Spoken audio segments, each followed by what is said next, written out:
con Cristo Jesús, la esperanza y la luz que necesitas en tu corazón. Vive con Cristo, vive con esperanza.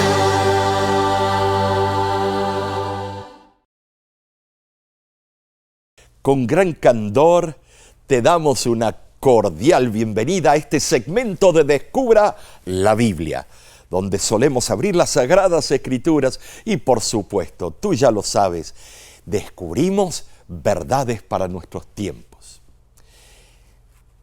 Qué triste es cuando se acerca un secularista, evolucionista o un ateo y te dice: nosotros hemos descubierto huellas de los dinosaurios. Tenemos huellas de diferentes niveles de la geología. Pero ustedes, no hay prueba alguna de Dios. ¿Qué huellas tienen ustedes? Estimados, cuando a mí me dijeron eso, busqué la manera de encontrar un versículo relacionado a esas cuestiones. Claro que le contesté a la persona y le dije: mire los Himalayas, mire el Gran Cañón, mire los grandes paisajes de China, Sudamérica, mire la complejidad de la célula, mire la complejidad de las neuronas en el cerebro. Tuvo que haber un ingeniero. Ahora, tus huellas no fueron conocidas. El versículo de Salmo 77, versículo 19, es contundente. Fíjate lo que dice: en el mar fue tu camino, y tus sendas en las muchas aguas, y tus pisadas no fueron conocidas. Qué interesante, ¿no es cierto? Ahora, el Mar Rojo, de lo que está hablando, vemos que en el Éxodo algo maravilloso ocurrió. Por eso el Salmo 77 está haciendo alusión a la experiencia del Éxodo. El Salmo dice y es una meditación sobre los hechos poderosos de Dios. Moisés enfrentó el desafío del Mar Rojo, sabemos muy bien, y este acto no solo simboliza la liberación, sino representa un legado de fe y esperanza que resuena, estimados, a través de los siglos.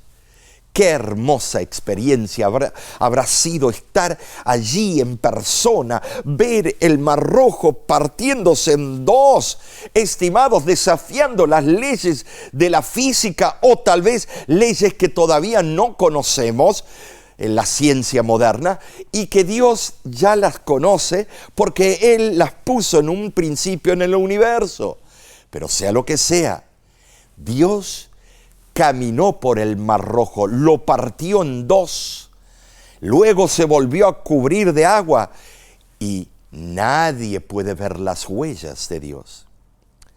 El Salmo 77 es la expresión poética de los anhelos de una persona que busca saber el por qué. Aparentemente Dios la ha abandonado. Pero esa persona intenta hallar un camino para salir de las tinieblas. Finalmente, supera su tristeza, recordando las anteriores misericordias de Dios para con ella. Esto es un milagro que ha inspirado a generaciones, mostrando, la importancia de la confianza en lo divino y la perseverancia en tiempos de adversidad. A lo largo de los siglos, esto ha sido un símbolo de esperanza para aquellos que enfrentamos tantas dificultades en forma cotidiana. Nos recuerda a todos que incluso en los momentos más oscuros hay un camino hacia la libertad y la redención. todo lo que el salmista hacía, aun cuando meditaba en Dios, parecía intensificar su angustia. ¿Has pasado tú por la misma experiencia tantas veces, no es cierto, en la vida? Ahora, la experiencia del salmista debería brindar consuelo a los desesperados. Por eso está ahí en las Sagradas Escrituras. Debería animar a los que no encuentran respuesta inmediata a las preguntas del alma.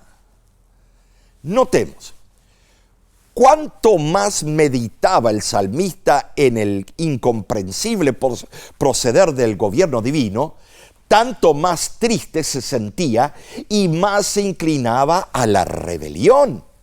¡Oh, tremendo! Y en medio de todo lo que le sucedía, Dios impidió que el salmista conciliara el sueño para que así pudiera meditar durante la noche. Las preguntas claves son, o eran, ¿me abandonará Dios? ¿Abandonará Israel? Ciertamente el amor de Dios y sus promesas eran baluartes de la fe del salmista. Eso mismo puede ser el sostén de nuestra fe.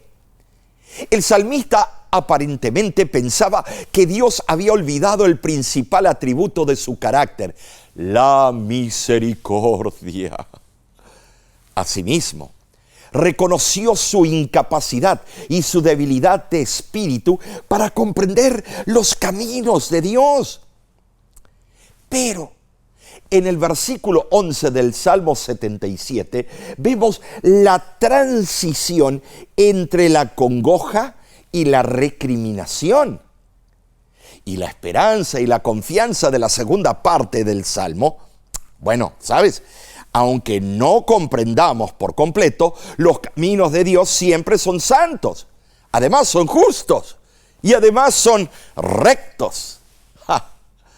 Finalmente, David aludió que las naciones paganas se enteraron de la destrucción del faraón y de su ejército. ¡Qué propaganda para el pueblo de Dios! Para la agenda divina. ¿Cuánto pagarían, los grandes consorcios o negocios para hacer propagandas de ese estilo? Pagan millones en el Super Bowl o en el Mundial de Fútbol por 30 segundos. Pero fíjate la propaganda de que el mar se partió en dos y que se destruyó el ejército o parte del ejército del faraón. Entendamos muy bien, estimados. Presentó el milagro de la liberación de los israelitas de Egipto. ¿Cómo qué? Como el supremo ejemplo del poder de Dios para salvar y rescatar a su pueblo. ¡Qué maravilloso es Dios! El Salmo 77 sublimemente personifica las aguas, representándolas como si reconocieran la presencia de Dios, huyendo atemorizadas para dar paso al pueblo de Dios, por supuesto. Se describe que las aguas se retorcieron de dolor, como con dolores de parto. Se describe una tormenta, un huracán, truenos y rayos que acompañaron a la separación de las aguas. De acuerdo al relato bíblico, dice que vino un viento fuertísimo del oriente. Pero qué viento, eso era un huracán, nivel 5 lo más probable. Impresionante.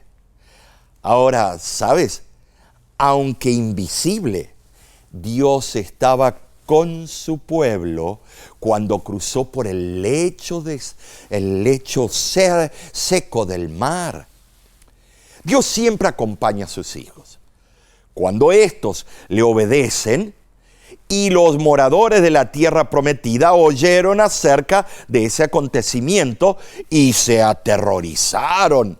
Fíjate tú, cuando ellos veían venir al pueblo de Israel y sabían que tenía ese poder atómico, poder nuclear, que podía vencer hasta el mar, amigos, con razón temieron. Tuvieron siniestros presentimientos de lo que estaba reservado para ellos y no tenían valor para presentar una resistencia efectiva a Israel. ¿Sabes? Salmo 78, versículos 52 al 53, nos dice: hizo salir a su pueblo como ovejas y los llevó por el desierto como un rebaño, los guió con seguridad, de modo que no tuvieran temor, y el mar cubrió a sus enemigos. Creo que Moisés no sabía cómo Dios podría cumplir su voluntad, pero su propia experiencia al cooperar con Dios en la tierra de Egipto le aseguraba que el Altísimo era plenamente capaz. Dios rescataría a su pueblo, a pesar de lo improbable que pudiera parecer tal perspectiva. Moisés mismo estaba apenado porque el pueblo mostraba tan poca fe, pero vayamos hoy día. A veces el pueblo de Dios demuestra tan poca fe. Queremos la lluvia tardía, pero ni entendemos la lluvia temprana. Tenemos confianza en Dios, pero a medias.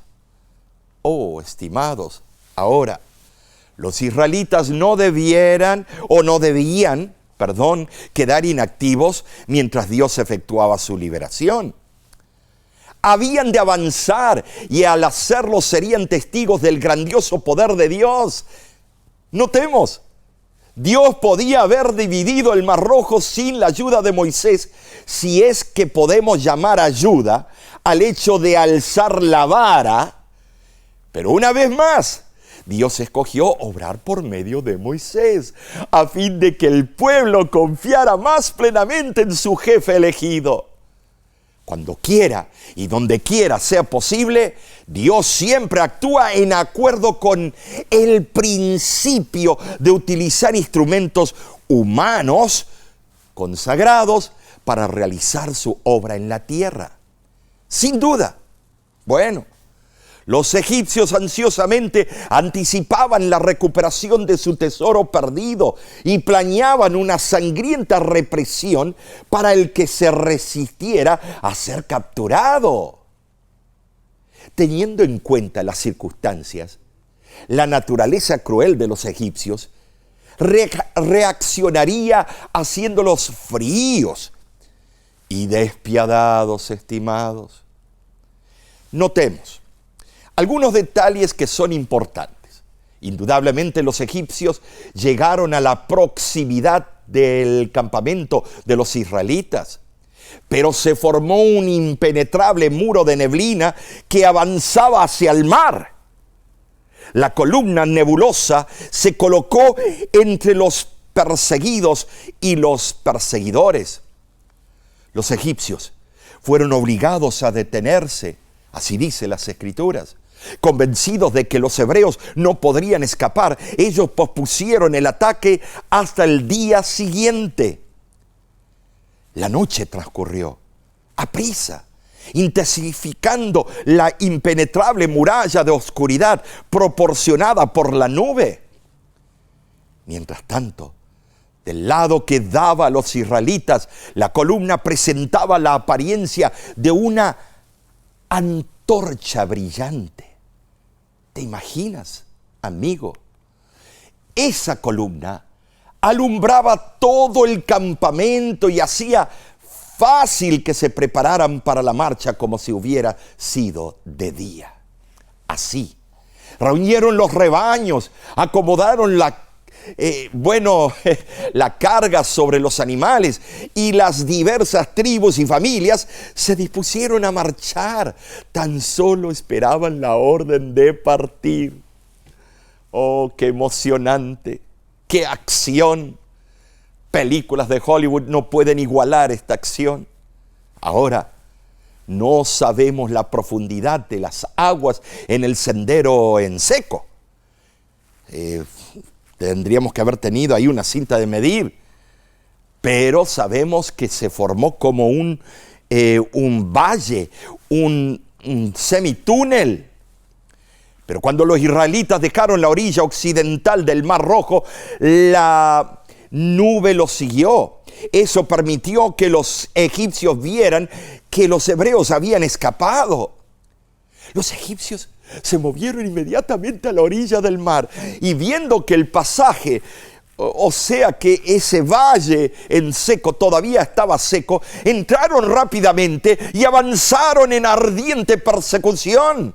Y cuando toda la hueste egipcia estuvo en medio del mar, la columna de nube se convirtió para ellos en una columna de fuego y les reveló su ubicación precaria.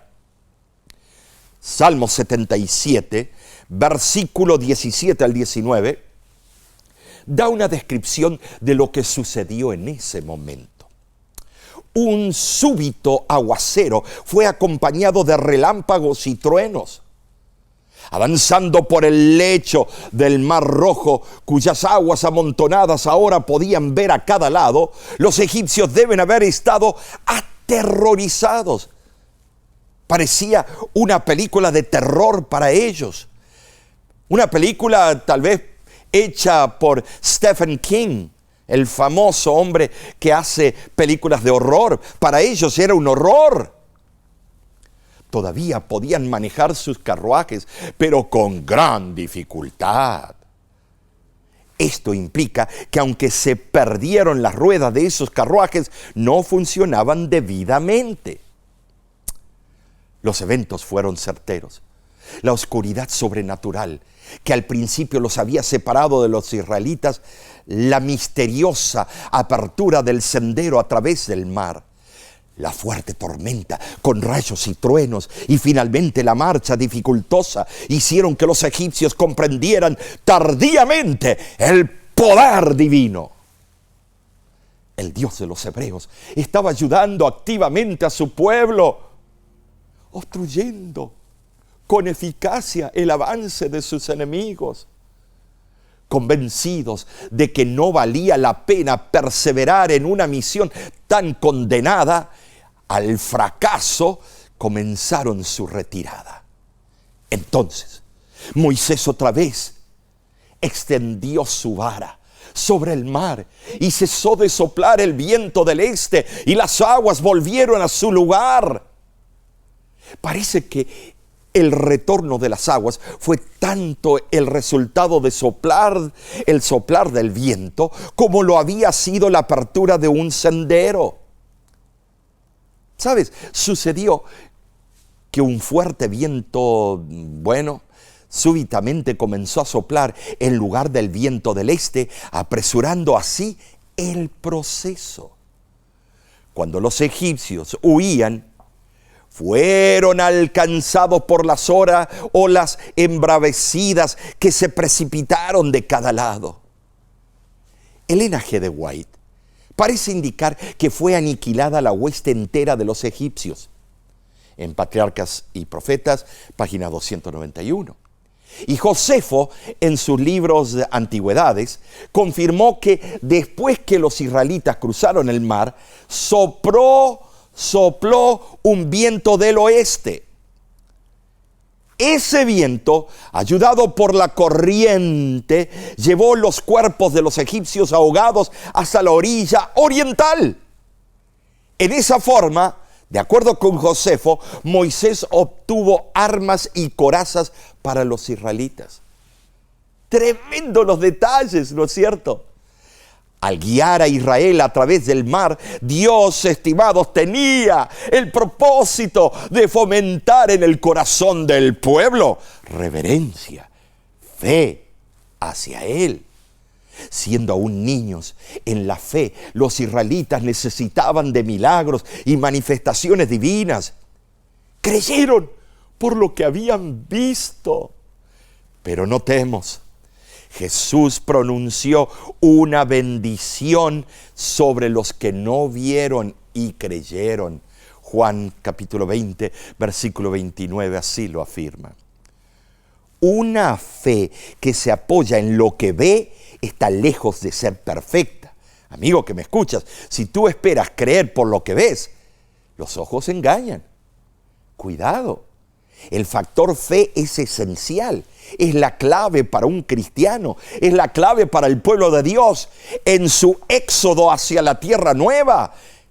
Amigos, el pueblo si no aprende a vivir por fe y por la fe, amigos, y quieren todo tener en bandeja y ver las bendiciones, amigo, qué shock que va a llevarse el pueblo entonces en el tiempo del fin. Así sucedió con Israel. Si no supiéramos nada de la historia posterior de Israel, bueno, llegaríamos a la conclusión de que de allí en adelante Él continuó siendo fiel. ¿Sabes? Pensaríamos que siguieron confiando en Dios de todo corazón, sin demostrar nunca más desconfianza, no importando cuán grande fuera la crisis. ¡Ay, pero qué decepción! Somos seres humanos y a veces nos entra la voz de Dios por aquí y sale por aquí porque somos tercos. Me gusta como dicen en alguna parte de México, somos mulos. Queremos escuchar lo que a nosotros nos interesa. No queremos escuchar la voz perfecta, magistral de Dios, porque eso demanda sacrificio, un cambio de dirección. Estamos constantemente con nuestras acciones porfiando o discutiendo con Dios. ¿Y qué somos nosotros? Ni unas pulguitas comparados a ese gran pensador, creador, redentor, salvador y el gran ingeniero del universo. Nos ponemos del tú por tú. ¿Y quién eres tú? ¿Quién soy yo para debatir con Dios? Job lo trató. El apóstol Pedro lo trató. Pablo lo trató. Camino a Damasco se dio cuenta con quién estaba lidiando. Y tú lo has tratado muchas veces y yo también. De argumentar con Dios. Y Dios tiene el poder de abrir tu mar rojo y dejarte caminar en seco para que llegues a puerto seguro. Tristemente, encontramos al pueblo continuamente descontento con Dios y con Moisés, murmurando contra ellos y despreciando su consejo. La verdad, para que diga claramente la pluma inspirada, la Biblia diga que Moisés llegó a ser el hombre más manso de la tierra cuando fue un asesino, cuando fue un hombre tosco, cuando fue tal vez general en las fuerzas del faraón, postulaba para ser el próximo faraón. Señores, pero Moisés tuvo que humillarse. Ahora, a la par que contemplamos con asombro la perfidia de los israelitas, no debiéramos apresurarnos a condenar su pesadez de corazón. Es evidente que de ninguna manera somos superiores a ellos. Por favor, si confiamos en Dios solo hasta donde nuestra vista natural puede percibir su voluntad y sus caminos, nos vamos a defraudar. Y el resultado, vamos a perder la comunicación con el único que se interesa por nosotros. Ahora, me gustaría en este momento llevarte a una cita que se encuentra en los libros Sermones Escogidos, volumen 2, página 103. Y es interesante lo que esta cita se refiere. Lee tú conmigo. El pueblo de Dios es tentado y probado porque no puede ver el espíritu de sacrificio y consagración a Dios en todos aquellos que atienden importantes asuntos. Muchos actúan como si Jesús estuviera encerrado en la tumba nueva de José y la gran piedra estuviera colocada ante la puerta. Deseo proclamar con palabra y por escrito que Jesús ha resucitado. ¡Ha resucitado! Él es el Salvador viviente, la cabeza de la iglesia. Él es el buen pastor. Y cuando ha sacado fuera todas las propias, va delante de ellas y las ovejas lo siguen porque conocen su voz. Qué hermoso versículo, Juan 10:4. Amigo que me escuchas, este versículo está hablando al corazón, a la experiencia personal, porque la salvación es personal, pero también le está hablando en forma corporativa a todo el pueblo de Dios. Fíjate que conocen en plural su voz. Te pregunto, ¿cuál es tu experiencia? ¿Has conocido tú las huellas de Dios en el Mar Rojo? Porque todos tenemos un Mar Rojo que se tiene que partir y tenemos que sobrepasar. Una prueba. ¿Has agradecido a Dios por las huellas que nadie las ve, pero están allí? Las huellas del sacrificio de un padre que dio a su único hijo unigénito para que todo aquel que en él crea no se pierda, mas tenga vida eterna. ¿Estás agradecido? ¿Has mirado las huellas que dejó en el mar y en tu propia vida? ¿Qué te parece si en este momento terminamos con una oración? Padre que moras en los cielos, agradecidos estamos, porque hay poder en la sangre de Cristo. Y ahora nos aferramos a la promesa y te pedimos que entres en nuestro corazón. Queremos nacer por agua y por el Espíritu. Queremos ser una nueva criatura. Quiero ver las huellas en el mar, las huellas de tu presencia. Y esto lo pido en el santo nombre de Cristo Jesús. Amén. Amigo que me escuchas, la voz de la esperanza está tan contenta de que hemos establecido una relación con nuestra audiencia. ¿Cómo? Cuando tú nos visitas en las plataformas de la red social, o si no, en nuestra página del internet o por televisoras alrededor del mundo. Sigue apoyándonos. Ahora te digo a ti y a los tuyos, que Dios te bendiga ricamente. La voz de la esperanza, al grito del corazón, al canto